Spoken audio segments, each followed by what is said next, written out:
Assalamualaikum warahmatullahi wabarakatuh. Alhamdulillahirabbil alamin.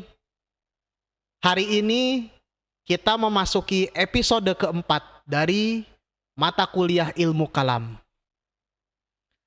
Pada mata kuliah ini kita akan membahas sesuatu hal yang mana bisa saja bagi kita yang ada di Indonesia ini merupakan hal sensitif.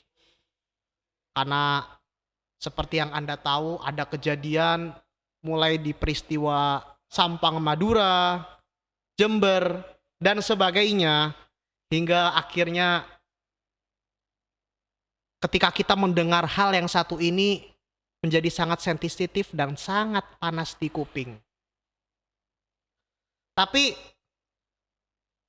di episode keempat ini, mari kita semua yang ada dalam pelajaran ilmu kalam ini, kita niatkan bukan untuk membenci kelompok tersebut, tapi kita hanya sekedar mempelajari dan mengetahui bagaimana sejarahnya, bagaimana perkembangannya, dan juga doktrin yang ada pada kelompok tersebut.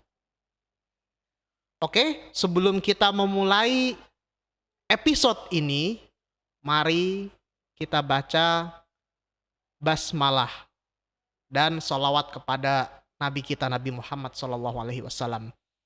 Bismillahirrahmanirrahim. Allahumma salli ala Muhammad wa ala ali Muhammad. Episode 4 ini kita akan membahas sejarah perkembangan sekte Syiah. Oke, sebelum kita membahas lebih lanjut, apa itu Syiah? What's the meaning of Syiah? Apa itu? Apa yang Anda ketahui tentang Syiah? Dan apa pandangan Anda tentang Syiah? Bagi kawan-kawan SBJS, silakan mungkin bisa menulis di kolom dalam program SBJS, apa itu pandangan Anda tentang Syiah, nanti bisa dikirim. Oke, mari kita bahas sejarah Syiah. Apa itu Syiah? Syiah secara bahasa bermakna pengikut, pendukung, penyokong, atau supporter. Syiah Ali artinya pendukung Ali. Syiah Umar artinya pendukung Umar. Syiah Utsman pendukung Utsman. Syiah Abu Bakar pendukung Abu Bakar, dan lain sebagainya. Intinya adalah pendukung, penyokong, dan supporter. Nah, pendukung lah, pendukung. Baik, latar belakang sekte Syiah. Secara embrio, sekte ini mulai terlihat bibitnya sejak akhir masa hidup Rasulullah Muhammad SAW. Setelah Fathu Makkah, ketika Rasulullah hendak balik dari Mekah ke Madinah, lalu Rasulullah mengajak para sahabat ke suatu tempat tertentu yang dinamai Ghadir Khum.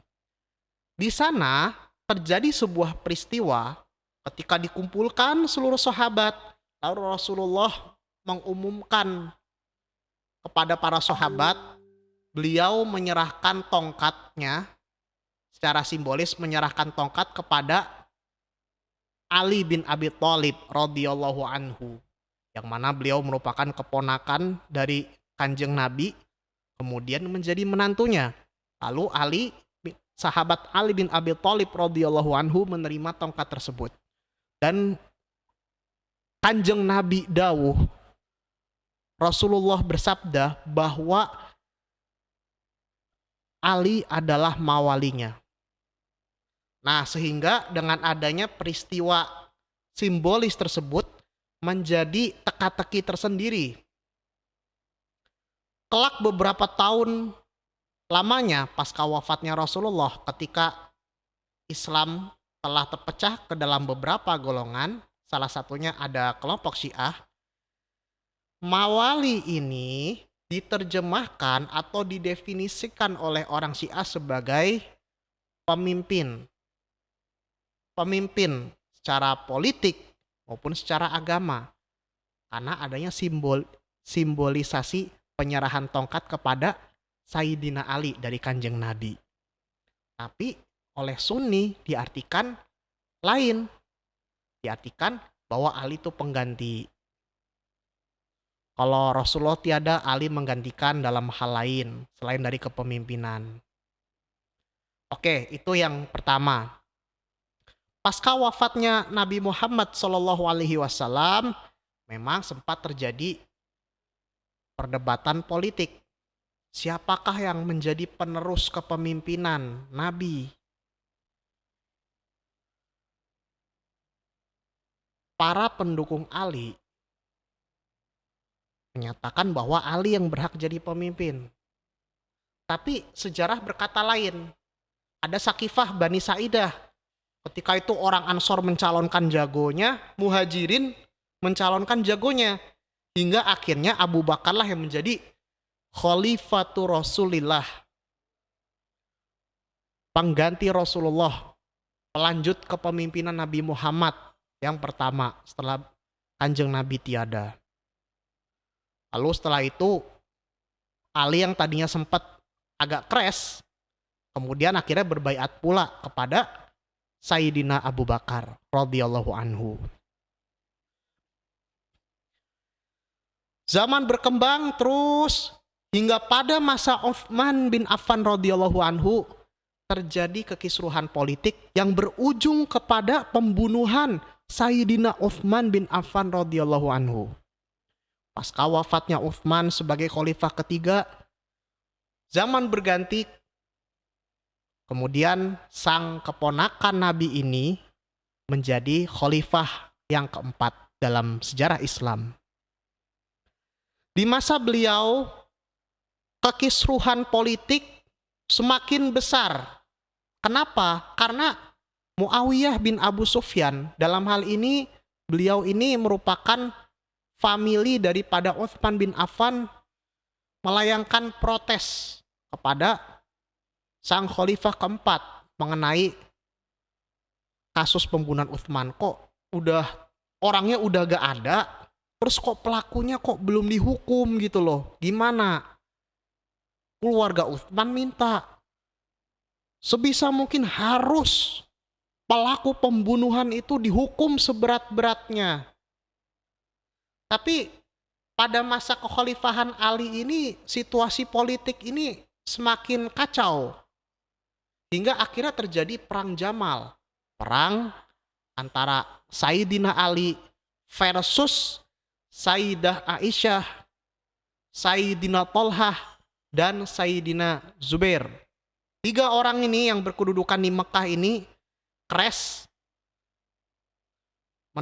menolak kebijakan Ali bin Abi Thalib, berujung pada perang. Setelah kalah, Sayyidah Aisyah kalah pihaknya, beberapa lama kemudian terjadi yang namanya Perang Siffin. Perang ini terjadi antara pihak Ali bin Abi Thalib radhiyallahu anhu dengan Muawiyah ibnu Abu Sufyan radhiyallahu anhu. Ketika terjadi perang, salah satu orang yang ada dalam barisan Muawiyah, dia juga sahabat juga yang terkenal sebagai ahli politik, ahli diplomasi, yaitu Amr bin As, mengangkat Al-Quran. Sehingga hal ini menandakan orang-orang yang hafal Quran di barisan Ali bilang, wah ini gak bisa dilanjut, ini perang, harus stop. Gimana caranya stop? Jangan terjadi peperangan. Akhirnya terjadi gencatan senjata. Setelah gencatan senjata terjadi perundingan. Dari pihak Ali bin Abi Thalib radhiyallahu anhu mengutus Abu Musa al-Asy'ari. Dari Muawiyah ibnu Abu Sufyan radhiyallahu anhu mengutus Amr bin As radhiyallahu anhu.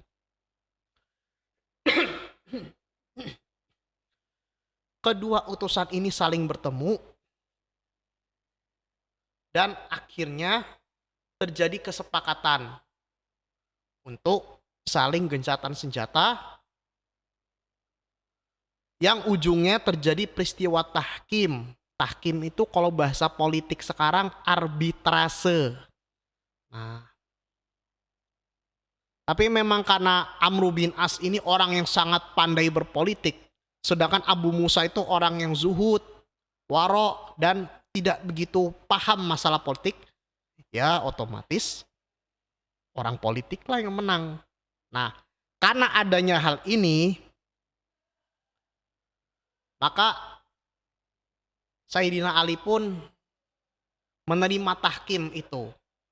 Lalu ada akhirnya kelompok di barisan Ali ini yang memisahkan diri dari Sayyidina Ali, dan kelompok ini gak pro Ali, gak pro Muawiyah, bahkan mengkafirkan dua kelompok itu yang nanti di episode selanjutnya kita akan membahas, yaitu kelompok Khawarij. Nah, bagaimana dengan di episode ini? Nah, Syiah itu apa? Syiah ini di sini pasca adanya tahkim mulai terjadi pembentukan politik identitas, political identity ya. Para pendukung Ali akhirnya mulai menerima hal ini. Kemudian berlanjut pasca wafatnya Sayyidina Ali, kepemimpinan berganti kepada Al-Hasan. Al-Hasan Ibnu Ali, Ibnu Abu Thalib radhiyallahu anhuma. Nah, setelah masa Al-Hasan ini, kekisruhan politik semakin meningkat hingga akhirnya Sayyidina Hasan radhiyallahu anhu dengan kebesaran hatinya meletakkan jabatan beliau sebagai pemimpin politik atau khalifah, dan peristiwa ini terkenal dengan nama Amul Jamaah atau tahun rekonsiliasi. Kemudian kekhalifahan berganti kepada Bani Umayyah. Nah, pada masa Bani Umayyah ini orang-orang keturunan Ali bin Abi Thalib beserta para pendukungnya mulai mendapatkan tindakan represif dari pemerintahan Bani Umayyah. Puncaknya ketika Al-Husain, Sayyidina Husain bin Ali bin Abi Thalib melayangkan gerakan protes hingga akhirnya beliau pergi dari Madinah mau ke Damaskus, kemudian di Karbala Sayyidina Husain dan rombongannya dibunuh oleh pasukan Muawiyah. Pasukannya Yazid bin Muawiyah, mohon maaf. Sayyidina Husain beserta rombongannya dibunuh oleh pasukannya Yazid bin Muawiyah. Karena itu, tekanan politik terhadap keturunan Ali bin Abi Thalib beserta para pendukungnya semakin meningkat. Sehingga dengan ini Syiah pun semakin menampakkan dirinya sebagai identitas politik tertentu. Jadi adanya Syiah, adanya Khawarij, adanya Murji'ah, awalnya itu berasal dari faktor politik, kemudian dari politik lari ke teologis untuk membentuk identitas tertentu.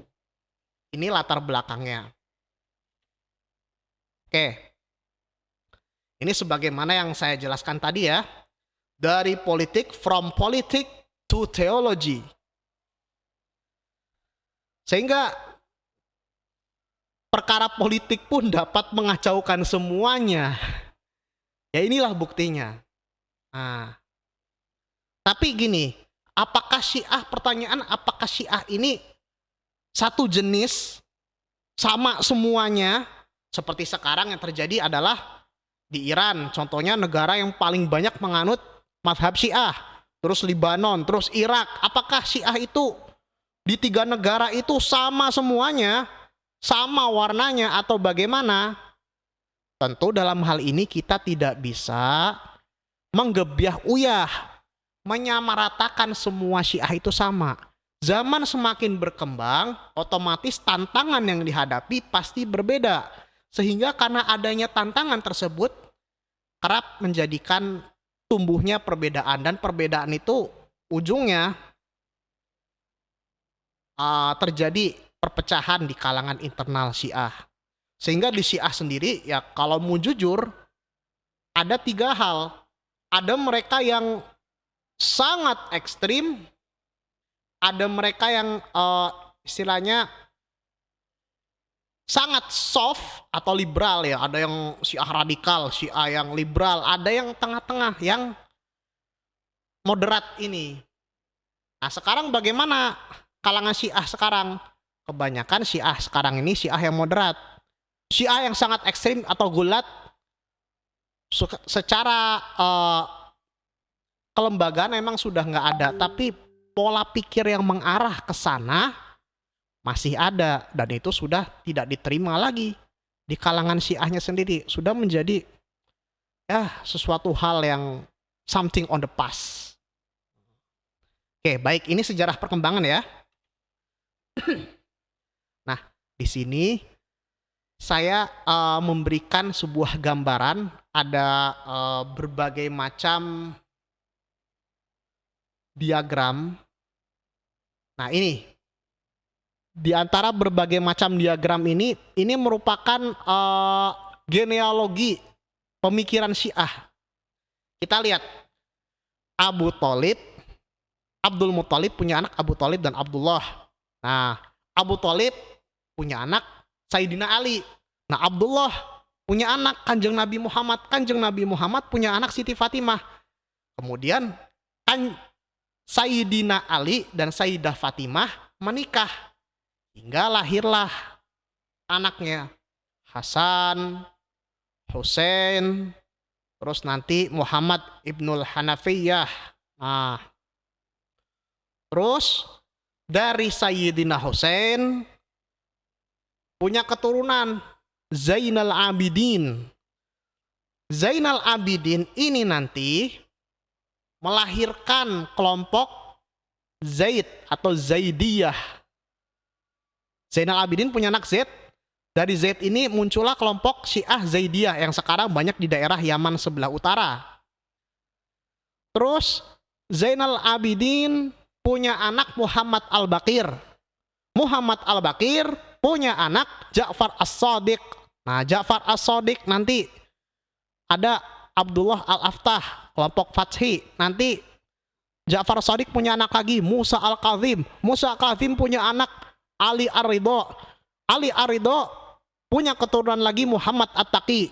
Muhammad At-Taqi punya keturunan Ali Al-Hadi. Ali Al-Hadi punya anak namanya Hasan Al-Askari. Hasan Al-Askari punya anak Muhammad Al-Mahdi. Nah, Muhammad Al-Mahdi ini kalau dari sini melahirkan pemahaman Twelver. Twelver itu apa? Atau Syiah Ithna Asyariyah atau Syiah Imamiyah, Syiah 12 imam. Nah, Syiah Imamiyah ini sekarang paling banyak di dunia, terutama di daerah Iran, sebagai negara yang ya jelas ya secara politik identitasnya sudah ya Syiah.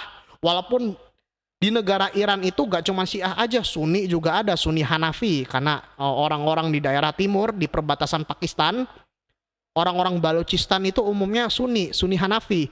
Terus orang-orang Kurdi, suku Kurdi ya, sebagaimana kita tahu yang di Irak ada, di Iran ada, di Turki ada. Suku Kurdi ini Sunni Syafi'i. Nah, oke. Walaupun di Iran mayoritas Syiah, tapi kelompok-kelompok selain Syiah, Sunni, Hanafi, ataupun Syafi'i, bahkan Kristen sampai Yahudi pun ada dan dilindungi hidupnya. Oke, itu ya. Jadi dari Sayyidina Ja'far Shadiq, Musa Al-Kazim sampai Muhammad Al-Mahdi, yang mana beliau itu dalam pandangan Syiah Imamiyah itu beliau ini goib dan akan kembali suatu ketika sebagai Imam Mahdi, atau istilah orang Jawa atau orang Indonesia umumnya, Al-Mahdi itu maksudnya Ratu Adil.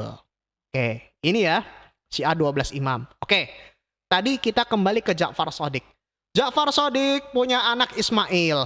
Nah, dari Ismail ini nanti lahirlah kelompok yang bernama Ismailiyah. Syiah Ismailiyah yang sekarang banyak di daerah India. Terus punya anak Muhammad, Abdullah, Ahmad, Rabi Abdullah, Al-Mahdi, Bilal, Al-Qaim, Al-Mansur, Al-Mu'iz, Al-Hakim, Al-Aziz, Al-Hakim. Al-Hakim melahirkan kelompok Drus. Drus itu kelompok di daerah kelompok keagamaan tertentu di daerah Libanon, Suriah, di dataran tinggi Golan. Nah, sama sebagian Israel juga ada. Oke, Al-Hakim, nanti lahir lagi kelompok, punya anak lagi Az-Zohir, Al-Mustansir, Al-Musta'li, Al-Amir, Toyib. Nah, dari Toyib ini melahirkan kelompok yang bernama Bohra. Bohra ini pedagang. Seperti Ja'fari Bohra, Sulaimani Bohra, Alawi Bohra, dan sebagainya. Dari At-Toyib lahir pula kelompok yang bernama Dawudi Bohra. Bohra itu maksudnya pedagang. Maksudnya apa? Kelompok mereka itu umumnya profesinya sebagai pedagang atau pengusaha. Nah, Syiah Dawudi Bohra ini juga masih ada selain Ismailiyah. Ismailiyah nanti ada pemimpinnya namanya Aga Khan. Kalau zaman dulu tahun 70-an ya. Kita sering kan dengar di Bangladesh itu ada piala sepak bola Aga Khan. Piala Aga Khan 1, 2, 3. Nah, Aga Khan ini sebutan bagi pemimpin Syiah Ismailiyah. Nah, terus Dawudi Bohra, cabang dari Ismailiyah. Dawudi Bohra ini masih ada. Pusatnya di mana? Di India, di daerah Gujarat. Apakah di Indonesia ada beberapa kalangan Syiah? Ada. Contoh, Syiah Imamiyah kalau di Indonesia itu kan diwakili oleh pertama ABI, Ahlul Bait Indonesia. Yang mana kebanyakan pengurusnya orang-orang keturunan Arab. Ini orang Indonesia tapi keturunan Arab. Nah, yang marganya kebanyakan marga Habib ya. Terus Ijabi ya dengan tokohnya Kang Jalaluddin Rohmat almarhum yang baru saja wafat. Kalau Ijabi juga sama, Syiahnya Imamiyah, Ithna Asyariyah. Tapi mungkin marjaknya beda. Kalau Ijabi marjaknya ke Libanon, Sayyid Muhammad Hussein Fadullah. Kalau ABI, Ahlul Bait Indonesia lebih ke arah Iran. Biasanya alumni KOM, alumni kota KOM. KOM itu kan kota pelajarnya Syiah ya di Iran, kota terbesar, kota pelajarnya Syiah terbesar di Iran. ABI itu rata-rata alumni KOM. Nah, kalau Ijabi kebanyakan pengurusnya orang asli Indonesia dan mereka yang kebanyakan berlatar belakang intelektual kampus Indonesia. Itu. Terus Dawudi Bohra, apakah ada di Indonesia? Ada, umumnya di kalangan keturunan India. Nggak semua keturunan India loh. Keturunan India terutama yang etnis Gujarat. Bukan yang orang Urdu, orang Sindhi, Baluchistan, enggak. Soalnya orang Dawudi Bohra ini punya ciri khas sendiri. Pecinya warna kuning, terus pakai shalwar kamis, baju khas orang India, Pakistan itu. Dan punya ciri khas unik lah intinya. Nah, Syiah itu berbeda-beda kenapa? Karena masalah kepemimpinan. Kita lihat tadi kan, yang Syiah 12 imam, habis Zainal Abidin, Muhammad Al-Baqir, Sayyid Ja'far Shodiq, Musa Al-Kazim dan sebagainya. Nah, yang Zaidiyah, Zainal Abidin, Ali Zainal Abidin. Terus punya anak Zaid bin Ali. Dari mereka lahirlah kelompok Zaidiyah. Dan Zaidiyah ini memang kalau kita melihat sejarah mereka dan pandangan-pandangan para ahli ilmu kalam, Zaidiyah ini merupakan mazhab Syiah yang dekat dengan Ahlus Sunnah. Kok bisa dekat dengan Ahlus Sunnah? Why? Karena sebagaimana yang kita tahu, Syiah pada umumnya, terutama Imamiyah ya, mereka itu sangat bukan memuja lah istilahnya menghormati Sayyidina Ali beserta keturunannya. Sehingga mereka seakan-akan tidak begitu mengakui kekhalifahan Sayyidina Abu Bakar, Sayyidina Umar dan Utsman itu enggak seberapa mengakui. Sedangkan Zaidiyah oke, bahasanya gini. Sayyidina Ali itu paling utama. Tapi bukan berarti Sayyidina Abu Bakar, Sayyidina Umar, Sayyidina Utsman, mereka itu sesuatu yang asing. Enggak, tetap mereka orang baik. Sayyidina Abu Bakar baik, Sayyidina Umar baik, Sayyidina Utsman juga baik, akan tetapi Ali yang lebih utama. Itu bahasanya kalau Zaidiyah, berbeda dengan Imamiyah. Nah, Tapi apakah Syiah dahulu dan sekarang sama? Ya tentu berbeda. Syiah yang gulat yang menganggap Sayyidina Ali sebagai Tuhan sehingga mencerca yang lain seperti mencerca Sayyidah Aisyah, mencerca Abu Bakar, Umar, Uthman, itu udah gak ada. Walaupun kadang-kadang bibitnya masih ada sekarang. Tapi kebanyakan ulama Syiah pun yang sekarang ya, mereka Syiah yang moderat dari kelompok usuli udah menolak paham seperti itu. Buktinya fatwa Ali Khomeini, bukan Khomeini ya, Khomeini yang sekarang masih ada, itu bilang dalam fatwanya nggak boleh bagi kita mencerca simbol-simbol Ahlus Sunnah, bah namanya kayak atau simbol lain, nggak boleh itu. Itu yang sekarang. Oke, ini ya dari ini Syiah yang kita pahami. Nah, di sini ada lagi pecahan kelompoknya. Ini ada hijau, ada merah. Apa maksudnya? Kalau saya kasih garis hijau, artinya masih ada. Mereka masih ada, masih eksis hingga hari ini. Yang merah, artinya sudah nggak ada. Nah, Al-Kaisaniyah itu siapa? Syiah yang lahir dari Muhammad Ibnul Hanafiyah, anak dari Kanjeng Sayyidina Ali ya. Sayyidina Ali bin Abi Thalib radhiyallahu anhu. Kelompok ini udah gak berkembang. Al-Khattobiyah juga sama ekstrim juga menganggap Sayyidina Ja'far Shadiq itu sebagai Tuhan. Gulat Ghalithiyah atau gulat atau yang ekstrim sekali yang mengkafirkan para sahabat Nabi, mengkafirkan Umar, Uthman, Abu Bakar. Ini yang ekstrim ini. Udah gak ada juga. Al-Qaramithah. Qaramithah juga ekstrim. Kenapa ekstrim? Orang yang tawaf di Ka'bah itu dianggap pekerjaan sia-sia, bahkan hal yang bodoh. Kita sholat hadap ke Ka'bah itu dianggap syirik sama kelompok ini. Hingga waktu itu Hajar Aswad yang ada di Ka'bah itu dicolong sama kelompok Al-Qaramithah. Hingga akhirnya kelompok ini punah. Nah, sehingga Syiah yang masih ada ini yang saya beri warna hijau. Ini artinya masih ada hingga hari ini. Contoh Imamiyah. Imamiyah ini kan banyak di Iran, di Irak, terus di Suriah juga banyak. Tapi untuk kelompok Alawi di Suriah itu masih kontroversi. Di Syiah sendiri gak diakui mereka. Alawi di Suriah itu gak diakui sama Syiah. Sekalipun diakui ya ibaratnya apa sih lu? Bahasanya gitu, bahasa gampangnya. Nah, Imamiyah itu ada marja. Marja itu rujukan-rujukan dalam masalah keagamaan. Nah, kalau umumnya sekarang ada yang marjanya ke Iran, ya. Ada yang marjanya ke Libanon, Said Hussein Fadlullah dan sebagainya. Imamiyah sendiri terdapat berbagai macam perbedaan. Ada kelompok akhbari, kelompok usuli.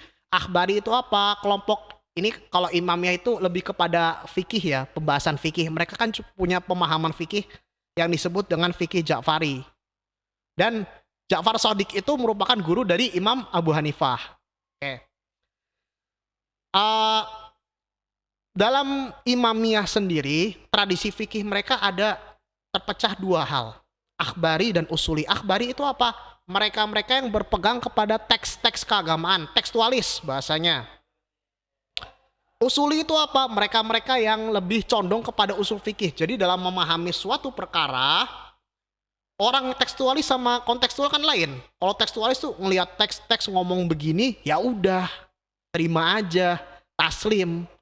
Tapi kalau orang yang kontekstual, ada teks bunyi sekian. Oh, ini apa maksudnya? Apa bisa kita langsung terapin di masyarakat begitu aja? Oh, nanti dulu dong. Ini konteksnya gimana? Pemahamannya seperti apa? Itu. Kelompok usuli ini yang moderat. Nah, sekarang ada konflik Sunni Syiah ikhtilaf. Itu kenapa? Karena sebagian orang-orang akhbari membuat pernyataan yang kontroversial. Nikmatullah Al-Jazairi dan sebagainya. Inilah yang kelompok akhbari. Tapi kelompok usuli lebih membuka pikiran. Nah, ulama di Iran sekarang ini, Ali Khamenei ini condong ke usuli. Sayyid Bakir Sadar juga sama, Husain Fadlullah juga sama, lebih ke condongnya ke usuli. Terus Zaidiyah ini gimana? Zaidiyah ini, oke, dia Syiah. Dia ngakui adanya kepemimpinan Zaid bin Ali Zainal Abidin. Tapi memang Zaidiyah ini kadang secara fikih lebih condong ke Hanafi ya daripada Imamiyahnya, Ja'fariyah itu. Zaidiyah. Dan Syiah Zaidiyah ini kalau kita mau jujur terus terang ya, banyak loh referensinya, yang salah satu yang terkenal itu Nailul Autor, kayak Nailul Autor karya Ali Asy-Syaukani, karya Imam Syaukani, Nailul Autor. Terus kitab Subulus Salam, syarah dari Bulughul Maram, itu karyanya Imam Syaukani. Dan kalau kita baca Diba, Maulid Diba, itu kan kita lihat ada pemujaan terhadap, bukan pemujaan lah, penghormatan, pujian terhadap imam-imam Ahlul Bait, Imam Ja'far Shodiq, Imam siapa, para imam-imam lainnya itu. Ismailiyah gimana? Kalau Ismailiyah ini Syiah tapi dia lebih condong kepada hal yang bersifat mistik, mistisme, atau ya lebih dekat ke tasawufnya lah, pemahaman tasawufnya. Oke, jadi gitu ya. Nah, sekarang kita lanjut dulu. Next.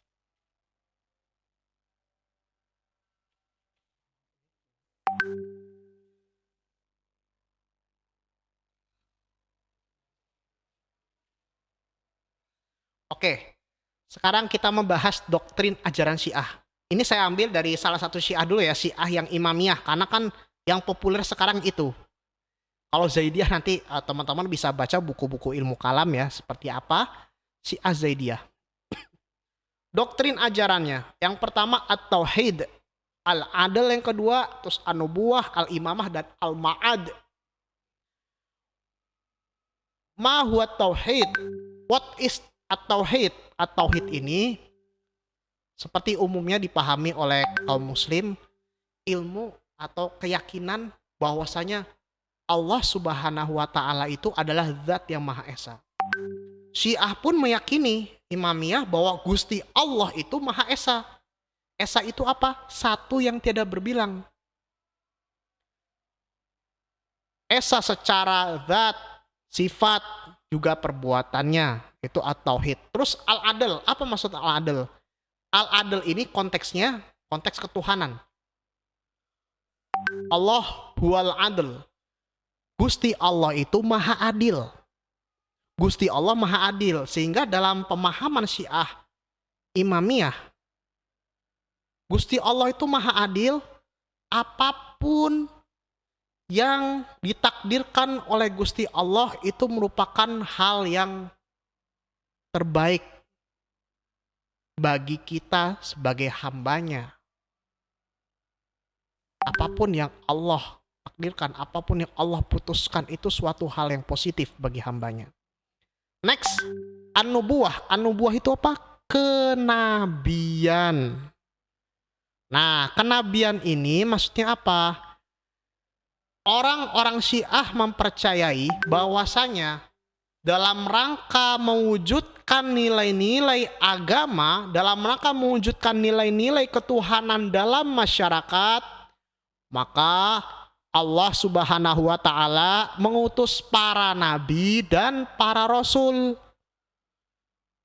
Ketika saya membaca referensi Syiah, salah satunya dari buku putih Syiah terbitan dari Ahlul Bait Indonesia, jumlah para nabi plus rasul itu 124. Semuanya membawa misi untuk membawa perubahan di masyarakat, mewujudkan nilai-nilai ketuhanan di masyarakat. Oke, next. Nah, ini tema yang kontroversi di kalangan Syiah, yang menjadikan kontroversi di kalangan Kita ya, bagi kita kontroversi ini, tapi bagi Syiah itu suatu rukun ajaran mereka, yaitu al-imamah. Apa itu imamah? Imamah itu adalah kepemimpinan. Kepemimpinan ini mencakup kepemimpinan dalam hal agama dan politik. Walaupun sekarang konteks sekarang agak berbeda ya dipahaminya, lebih ke arah keagamaan, spiritual. Apa? Jadi maksudnya yang menjadi pemimpin pasca wafatnya Kanjeng Nabi Muhammad SAW yaitu Sayyidina Ali radhiyallahu anhu beserta keturunannya. Imam ini bersifat maksum. Mereka itu maksum, suci dari dosa karena apa?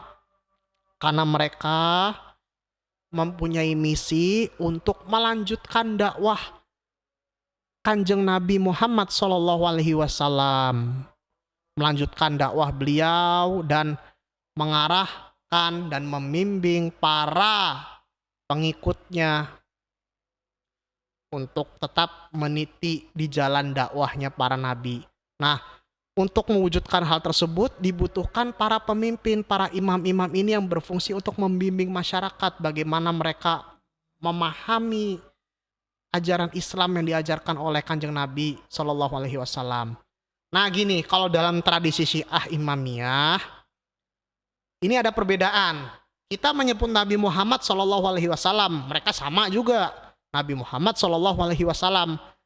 Tetapi ketika kita menyebut Sayyidina Ali bin Abi Thalib radhiyallahu anhu, kita menyebutnya radhiyallahu anhu. Tapi teman-teman kita yang Syiah, terutama yang Imamiyah, menyebut kata Sayyidina Ali itu bukan radhiyallahu anhu, tapi Ali bin Abi Thalib alaihi salam, Al-Husain alaihi salam. Terus para imam-imam 12 itu semuanya di belakang namanya alaihi salam. Musa Al-Kazim alaihi salam. Imamah tadi ya intinya melanjutkan kepemimpinan dari Nabi. Mereka mengajarkan kembali nilai-nilai yang diterapkan Nabi. Ini pasti sesuai pemahaman mereka lah. Perlu ada suksesor kepemimpinan. Nah mereka ini yang dianggap paham, mengetahui, bahkan bahasa gampangnya para pengganti tugas Nabi walaupun mereka bukan Nabi. Tapi dalam Syiah mereka sangat mengagung-agungkan para pemimpinnya tersebut. Lanjut ke Al-Ma'ad. Al-Ma'ad itu apa? Pemahaman bahwasanya dunia ini ada waktu habisnya. Waktu habisnya disebut dengan hari kiamat. Nanti setelah hari kiamat akan ada pembalasan di hari akhirat kelak. Buat orang baik, selama hidupnya baik, selama hidupnya soleh ya, taat kepada Gusti Allah, taat kepada Kanjeng Nabi, taat kepada para imam al-maksumin, nanti balasannya sorga. Tapi bagi mereka yang menentang, balasannya langsung ke hotel Prodeo abadi, yaitu neraka. Ini sekelumit doktrin ajaran Syiah, khususnya sekte Imamiyah yang dapat saya jelaskan. Next. Ini perbedaannya antara kita di Indonesia sebagai Sunni dan teman-teman kita yang Syiah. Contoh masalah rukun iman, ini ada konsep yang berbeda antara kita dengan mereka. Saudara dapat membaca di tabel yang saya berikan di slide ini. Kita kan amana billahi wa malaikatihi wa kutubihi wa rusulih wal yaumil akhir wal qadar. Kalau Syiah at-tauhid, al-adl, an-nubuwah, al-imamah dan al-ma'ad. Selanjutnya bisa lihat sendiri. Masalah kepemimpinan, masalah politik. Ini sebenarnya masalah politik ya, tapi ya telah terwariskan selama beberapa generasi sampai generasi kita. Kalau kita orang Sunni menganggap kepemimpinan para sahabat selain Sayyidina Ali, Sayyidina Abu Bakar, Umar dan Uthman itu sah. Tapi kalau menurut Syiah, terutama Syiah Imamiyah, saya tekankan ya, Syiah Imamiyah itu tidak sah kepemimpinan Sayyidina Abu Bakar, Umar dan Uthman. Bahkan Bahasa politiknya gini, Syiah ya. Abu Bakar itu merampas hak politik Sayyidina Ali. Harusnya setelah Kanjeng Nabi meninggal, yang menjadi pengganti itu adalah Ahlul Bait atau keluarga beliau. Dalam hal ini Ali. Ali menikahi Siti Fatimah. Ali lah yang harus jadi pemimpin. Tapi kenyataannya kok Abu Bakar. Jadi Abu Bakar seakan-akan merampas hak politiknya Ali bin Abu Thalib. Itu bahasa politik yang digunakan oleh kelompok Syiah. Oke, kita agak membahas lebih lanjut itu ya. Terus selanjutnya, para imam atau khalifah gimana statusnya? Kalau kita menyatakan itu nggak maksum mereka, nggak suci. Wong para imam itu manusia, bisa jadi mereka juga bisa berbuat salah. Bisa berbuat dosa dan khilaf. Tapi di kalangan teman kita yang Syiah beda. Oh, para imam itu suci, terhindar dari salah, dan sebagainya.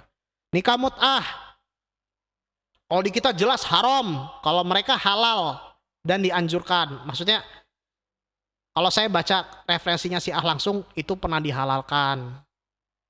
Ya mungkin maksudnya daripada terhindar kepada hal enggak-enggak ya. Misalkan kalau lagi jauh dari istri, ya mohon maaf ya, yang LDR gitu, kan dibolehkan nikah mut'ah. Kalau Syiah ya dibolehkan nikah mut'ah, tapi dengan syarat tertentu, gak langsung begitu saja. Gak langsung oh bebas gitu aja, enggak. Maksudnya daripada kita yang lagi LDR, matanya jelalatan, akhirnya ujung-ujungnya juga jajan sembarangan, jajan tanda kutip, daripada ujung-ujungnya HIV/AIDS merebak, ya udah dibolehkanlah nikah mut'ah dalam kalangan Syiah untuk menghindari itu, untuk menghindari jajan sembarangan dan penyakit HIV/AIDS. Itu kalau pandangan mereka, beda sama kita, tapi tetap kita menghormati mereka ya. Terus masalah hadis, kitab hadis. Hadis ini referensinya berbeda. Kalau kita kan jelas Sahih Bukhari, Muslim, Sunan Abu Daud, Sunan At-Tirmidzi, Ibnu Majah, dan An-Nasai. Kalau mereka itu Al-Kafi karya Ya'qub Al-Kulaini, Al-Istibsar, terus Man La Yahduru Faqih, dan At-Tahdzib. Al-Kafi ini yang paling terkenal karya Ya'qub Al-Kulaini. Ini menghimpun hadis-hadis yang direwayatkan oleh kalangan Ahlul Bait. Tapi meskipun begitu, Syiah juga tetap menerima periwayat-periwayat dari kalangan Sunni, yang mana dalam terminologi mereka, kalau di kita kan ada Soheh, Hasan, Do'if, Maudhu. Do'if lah, Soheh, Hasan, Do'if. Kalau dalam kalangan mereka, Sohih ada, Hasan ada, Do'if ada, tapi ada tambahan sebelum Do'if, yaitu muwaffaq, waffaq, yuwaffiqu. Orang yang rusak akidahnya. Tapi mereka, orang-orang Syiah mau menerima hadis riwayat dari kalangan Sunni asalkan dipandang adil menurut standarnya Syiah. Itu. Oke, kita next lanjut ya. Nah, ini saya hanya menggambarkan sebuah gambaran. Ya maksudnya bukan apa-apa, bukan maksud saya kampanye, oh saya pro sama ini dan itu, enggak. Maksudnya ulama Syiah sekarang saja sudah banyak yang mengkritisi para ulama-ulamanya terdahulu. Yang mana banyak fatwa-fatwa ulama Syiah terdahulu itu dinilai sudah tidak relevan dengan konteks sekarang. Contoh tadi saya cerita tentang Ali Khomeini. Nah, kalau dulu kan, Syiah yang dulu kan banyak yang mencerca simbol-simbol Ahlus Sunnah, nama para sahabatnya atau simbol-simbol apanya. Sekarang banyak juga ulama Syiah yang berusaha untuk nggak begitu. Contohnya Ali Khomeini ngomong, siapapun orang Syiah yang mencerca, yang ngejek simbol-simbol Ahlus Sunnah, maka dia adalah agen musuh meskipun dia nggak sadar. Di Syiah sendiri ada yang kelompok ekstrim, ada, iya ada. Ada yang sampai mencerca sahabat Abu Bakar, Umar, Utsman. Bahkan mereka punya saluran TV tersendiri. Kalau di YouTube lihat Padak TV. Ini contoh daripada Syiah yang ekstrim, yang radikal. Jangankan ngejek Ahlus Sunnah. Wong sesama Syiah aja kayak Imam Khomeini, Imam Ali Khomeini, kayak siapa namanya Husain Fadlullah, juga diejek sama kelompok yang keras ini. Itu. Terus Habib Ali Al-Jufri. Nah, ini juga ngomong, musuh Islam sebenarnya mereka yang mencoba meyakinkan bahwa kalian Sunni Syiah itu bermusuhan. Yang ini memecah belah barisan ukhuwah Islamiyah. Nah, makanya sekarang gini, Syiah dulu oke, secara politik sering berantem ya, tapi era-era sekarang modern ini udah mulai ada istilahnya pendekatan atau takrib bainal madzahib, walaupun ya kontroversi di kalangan banyak kalangan ya. Tapi ada usaha damai kan udah bagus. Minimal kan kita yang Sunni gak usah jadi Syiah, yang Syiah juga gak usah jadi Sunni. Ya sudah, biarkan aja berjalan sesuai naturnya. Tapi tetap kita secara akhlak tetap hormatin. Oh ya, kan emang Syiah itu kadang-kadang pinter juga. Pinternya gini, memainkan isu ahlul bait. Jadi seakan-akan kita nggak tahu cepat. Aduh, gimana ya? Gitu. Nah, warisannya Syiah untuk dunia Islam apa? Banyak sekali. Salah satunya contoh Nailul Autar. Contoh lagi Subulus Salam. Terus Maulid Diba, Maulid Berzanji itu kan banyak istilahnya pemujaan, penghormatan terhadap para ahlul bait. Nah, itu banyak sekali. Terus juga kebudayaan Syiah juga banyak kita temukan di beberapa negara, salah satunya di negeri kita Indonesia. Anda yang orang Padang, terutama orang Kabupaten Pariaman, tentu tidak asing dengan yang namanya tabwi, atau orang Bengkulu tabot. Hasil sedekah bumi ya.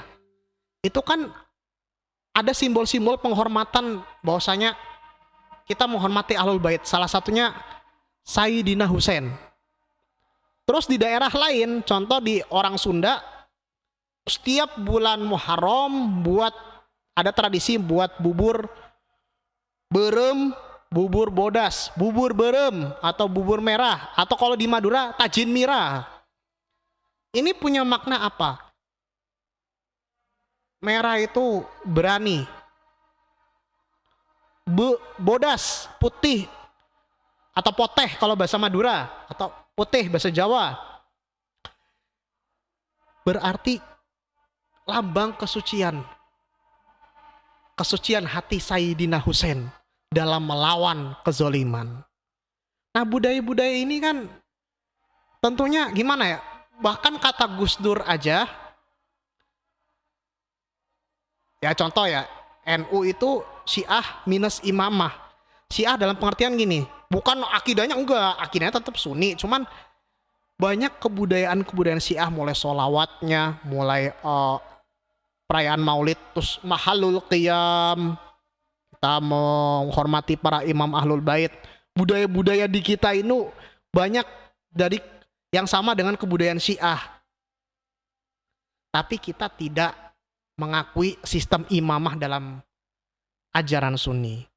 Mungkin ini yang bisa saya sampaikan teman-teman sekalian. Mohon maaf kalau mungkin hal ini dirasa kontroversi bagi teman-teman. Silakan teman-teman membaca kembali referensi-referensi tentang Syiah. Gak cuma dari kalangan Ahlus Sunnah aja.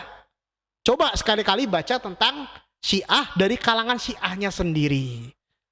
Biar apa? Biar kita tahu. Kalau misalkan kita pengen tahu Syiah, tapi bukan dari orang Syiah, pasti si pengarang bawa ideologinya untuk mengkritik apa yang dia tulis. Itu. Jadi mungkin ini saja yang bisa saya sampaikan. Ini referensi-referensinya Al-Baghdadi, Al-Syahrostani. Ya, tadi saya bilang ya, aduh ada yang salah tipe lagi, Ahlul Bait Indonesia. Itu salah tulis itu. Buku putih Syiah menurut para ulamanya yang muktabar, baik ulama yang masa klasik maupun yang masa modern. Terus ilmu kalam sama ya dari MUI, buku kecil itu mengenal dan mewaspadai penyimpangan Syiah. Saya masukkan juga sebagai bahan kajian, tapi perbandingan aja. Mungkin ini yang bisa saya sampaikan, kurang lebihnya mohon maaf. Billahi taufiq wal hidayah. Wassalamualaikum warahmatullahi wabarakatuh. Sampai jumpa di episode kelima.